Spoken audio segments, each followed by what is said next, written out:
This is Mastering Your Wealth with David Gagnon, the podcast. Now, if I asked you what is historically the worst month for the stock market, what would be your guess? Well, lots of folks out there say October, which marked the start of the Great Depression. That's a good guess there. And, of course, the Great Recession. But the true answer is September. So when you develop a risk strategy, David, does it need to take the yearly ebbs and flows of the market into consideration, or is it kind of just overthinking it there? Well, seasonal market patterns like September's weakness are worth noting, but they should not really drive your entire retirement plan. Markets are always going to be unpredictable month to month. Now, for individuals, the key is to diversify and have the right balance in your investment strategy. And we do things very differently. We use a lot of broad investment and asset allocation classes, proactive management, so we can employ some of the tools, the benefits, the features that the wealthy people are using to better manage their investments and mitigate risk along the way. That's the key, is see how your investment strategy is laid out first, and then we have to see if it's aligned with your own personal goals and objectives, because you can't time the market. And when people do that, it usually comes back to bite them in a very bad way. And now you're very vulnerable along the way to try to readjust things. And it's tough to recover from that in many cases, depending on how much you might have lost. But a proactive plan that's strategically designed for your personal needs and objectives is important, because we can build in airbags and protect folks from these blindsided events that they don't have a backup strategy for. So they can, be comfortable in knowing that the market's going to be volatile, but they have a plan or a strategy to protect them. Because a lot of people are kind of in a reactive state of planning. They don't have a plan or a strategy. And when they are reactive, it's usually at a time of pain, a financial pain threshold that they've reached. And that might entail maybe they've lost a certain percentage of their value in their portfolio, and now they're willing to take a look at alternative ways to fix the problem. Well, you don't want to be in that position, because it's tough to fix it after the fact. We want to prevent it with proactive planning. So it's, one client I had last year wanted to pull out all their investments and put it in cash. And it was actually last September. And instead, what we did, we shifted part into conservative alternative income streams while leaving a good portion of the portfolio managed for growth, but with airbags on the money, so that when the markets recover, they participate on the upside. But if the markets don't recover or they go negative, they have some safeguards to protect them along the way. So they were able to sleep better at night knowing that they had a strategy in place and they weren't going to get blindsided with a poor market event that might have changed the landscape of their future retirement. And this is why I talk about the portfolio analysis as kind of the starting conversation to give people some feedback on what they're currently invested in and do a financial detailed x-ray of all their investments.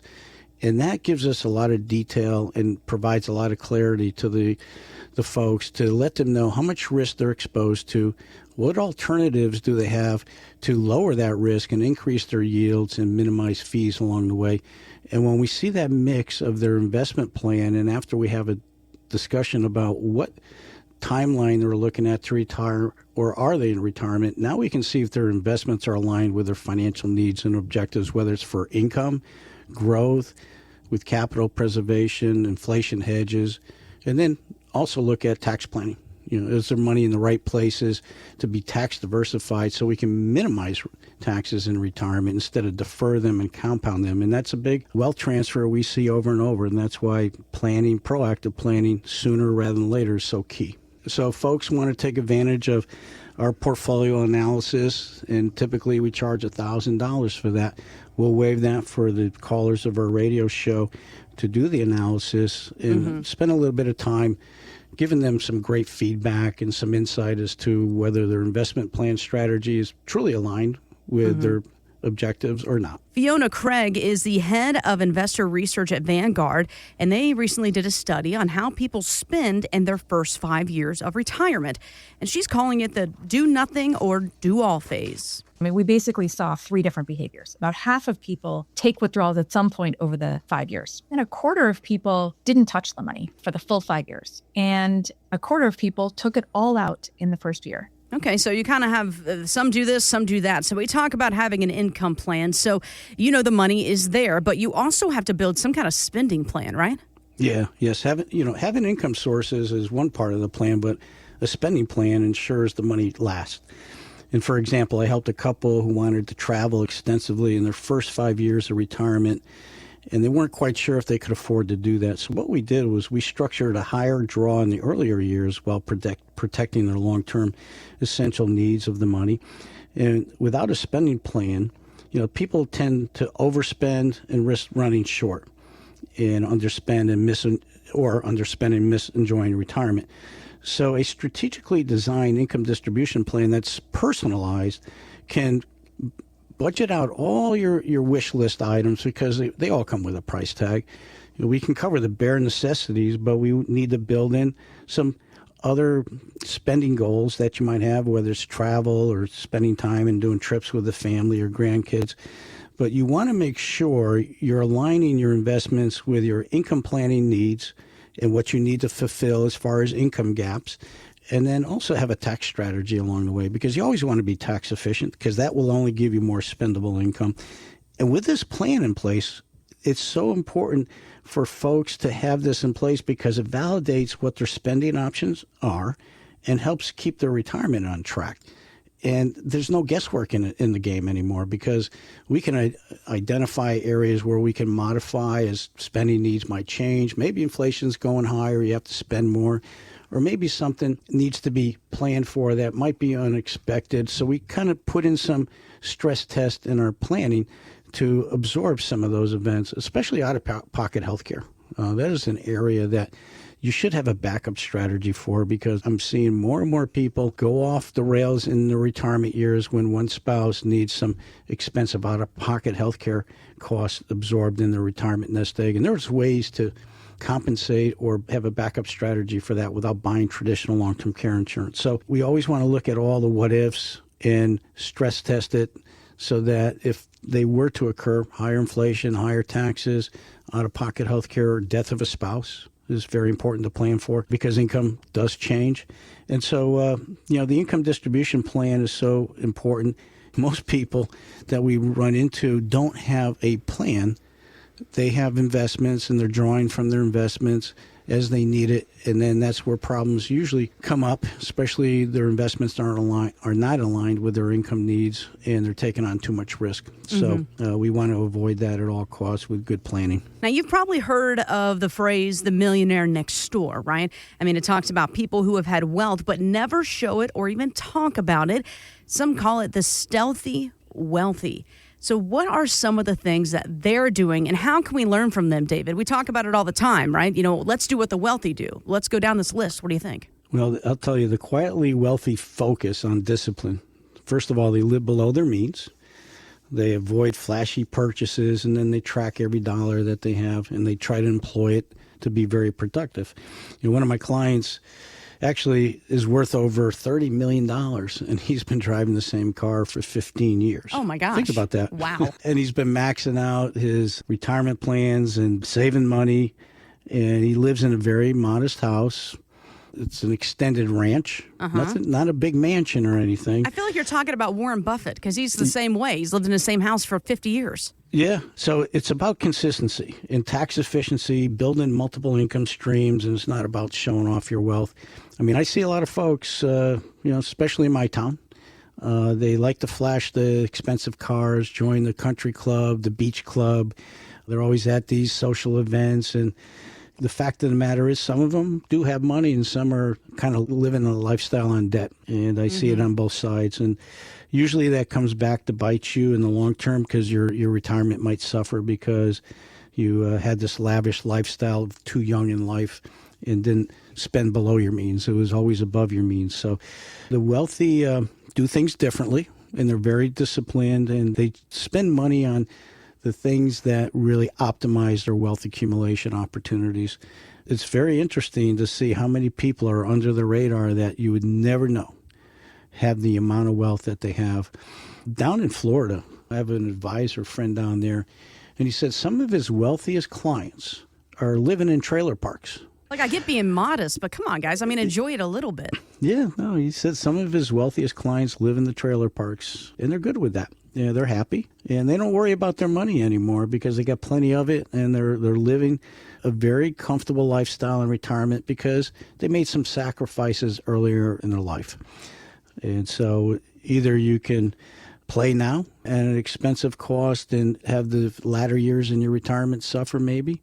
I do see that. Some people made some very costly mistakes along the way, and they lived above their means for too long, and then they're trying to play catch-up, so they want to retire, but they just can't afford it, at least at the lifestyle spending they were used to in their working years. Mm-hmm.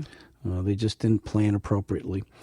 But you'd be surprised how many people are very wealthy that you would never imagine. Well, I mean, that's kind of the idea is we all want to do what the wealthy do, right? I mean, how many times you pass a nice house and go, God, what do they do? How do I get to here? Well, maybe following a few of these steps, what we're talking about here. I mean, living in between your means here, maybe driving modest cars. You're avoiding that hype circle, doing what the Joneses do out there. And then obviously, this is a big one we've been talking about, maximizing tax efficiency, right? I mean, more money in your pocket, less than Uncle Sam's. That right there is a game changer. Taxes are a big erosion of wealth over your life. And what we try to do, because tax planning is in my background, that's what I've been doing all my life as a CPA, especially for business owners. There are some great opportunities for tax planning strategies that I don't see a lot of businesses taking advantage of. But for anybody, if you understand the tax code and you understand the financial side of the world and how to best integrate those two together, that's where real forward-looking tax efficiency planning takes place. And that's the type of tax planning we want to implement for our clients. Most people I see are working really hard. They followed flawed advice to max out their pre-tax retirement plans, not looking into the future with what their tax bill might look like when they have to take required minimum distributions, which turns into a tax torpedo for a lot of people who don't see that coming, and increases their tax rate in retirement and other areas of cost, such as your Medicare Part B premium and some other things. So we always look into the future with what is being done with money today and the decisions our clients are making. So now we can see the problems that lie ahead, and now we have time today to implement the right strategies and tools to make you more financially efficient and take a lot less risk along the way. Because when you build financial efficiency in all these different areas, whether it's taxes, your investments, and income planning, there's going to be a benefit that falls back into your own pockets, not going out to financial institutions or the tax man, because you are using the strategies to your advantage and not your disadvantage. And that pays big dividends in a good plan. So if you want some insight on whether your portfolio is really aligned with efficiency and mitigating risk and having better returns and yields, let us do that portfolio analysis. It's typically a $1,000 charge for us to do that.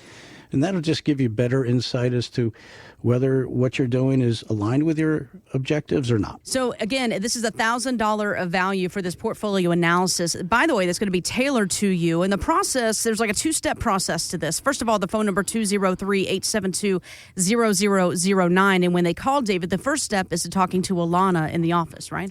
Yes, when they call the number, they're going to schedule a time to speak with Alana. She's going to ask a few questions and then provide instructions on how to provide the information we need to do the portfolio analysis. That's important to get first, and then we'll do the analysis, and then the second meeting or call, typically it's going to be a Zoom or in the office, because I need to show the information and go through all the details of the analysis, and that will be with me. And then we can have a chance to really talk about the big picture of their planning and what they are doing or what they should be doing. And that's a very meaningful appointment for a lot of folks, because we're going to point out things that might be in their blind spot that could hurt them. And the sooner we find these things, the better the long-range planning will look, so you can avoid some of these unnecessary events that might affect their retirement. For more details or to sit down with David for your complimentary financial GPS, visit masteringyourwealthradio.com. Investment advisory services offered through Brookstone Wealth Advisors, LLC, BWA, a registered investment advisor and an affiliate of Brookstone Capital Management, LLC. BWA and First Financial Planners are independent of each other. Insurance products and services are not offered through BWA, but are offered and sold through individually licensed and appointed agents. Information provided is not intended as tax or legal advice and should not be relied on as such. You are encouraged to seek tax or legal advice from an independent professional. Any comments regarding safe and secure products and guaranteed income streams refer only to fixed insurance products. They do not refer in any way to securities or investment advisory products. Fixed insurance and annuity product guarantees are subject to the claims paying ability of the issuing company and are not offered by Brookstone. David Gagnon and First Financial Planners are not affiliated with nor endorsed by the Social Security Administration or any other government agency. Registered investment advisors and investment advisor representatives act as fiduciaries for all of our investment management clients. We have an obligation to act in the best interests of our clients and to make full disclosure of any conflicts of interest. Please refer to our firm brochure of the ADV 2A Item 4 for additional information.